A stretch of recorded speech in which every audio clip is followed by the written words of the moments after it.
Hi everyone, welcome back to Storytime with Tilly. My name is Tilly. I will be reading a storybook for you today. This storybook looks really good. It is called Fancy Nancy, My Family History. Fancy Nancy, My Family History by Jane O'Connor. Do you know about your ancestors? They are people in your family who lived long ago. You say it like this: ancestors. Isn't that a great fancy word? We are writing ancestor report in class. Bree is writing about her great-grandfather. He is 90. He was a war hero. Robert's great-grandmother is 100. She came to America on a ship. It almost sank. You are both lucky, I tell my friends.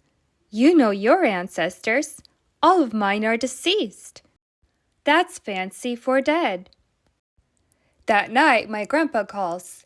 He is coming to visit soon. His parents are my great-grandparents. So I ask, were they famous? Did they have adventures? Grandpa says no. They were nice, ordinary people. Ordinary? That's like plain.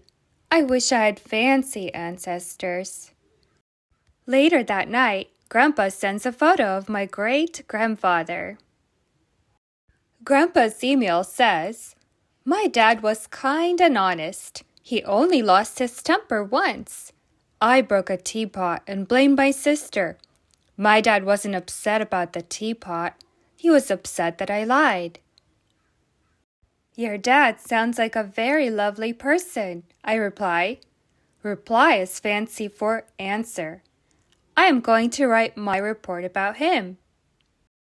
I gather facts from Grandpa. My ancestor had 5 children. He was a bank guard. He liked to fish. He lived to be 74. The next day, I illustrate the cover. Illustrate is fancy for making a picture.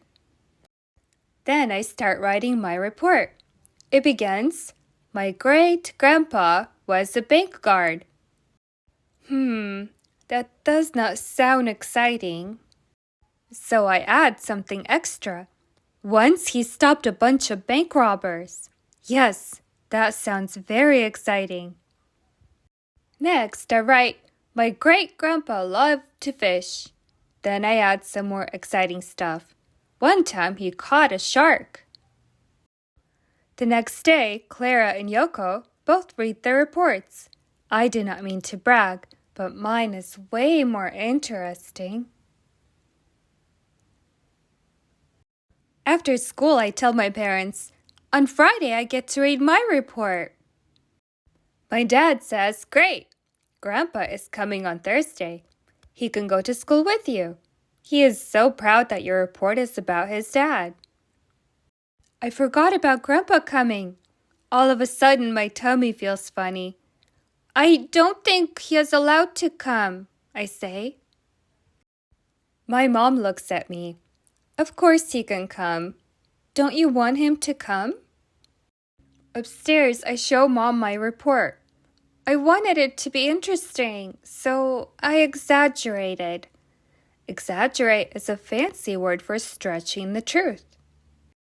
Honey, Mom says, you didn't just exaggerate. You made up stuff. That's lying. I remember the story about the broken teapot. My ancestor would be very upset with me. My grandpa will be too. By the time Grandpa comes, I have written a new report. This time I stick to the plain truth. I write about the teapot. It is an ordinary story, but I really like it. On Friday, Grandpa comes to school. He has brought his dad's top hat. It's a real one, not like the one in my magic set. My great-grandpa loved to get dressed up, I tell everyone. I must get being fancy from him. Do you guys know anything about your ancestors? Your great-grandmother or great-great-grandfather, just like Fancy Nancy? Wouldn't it be fun to find things out about your ancestors? Why don't you guys ask your parents sometimes? Have a great rest of your Sunday, and remember that you are smart, you are loved, and you are important. I'll see you guys in my next video. Take care, bye.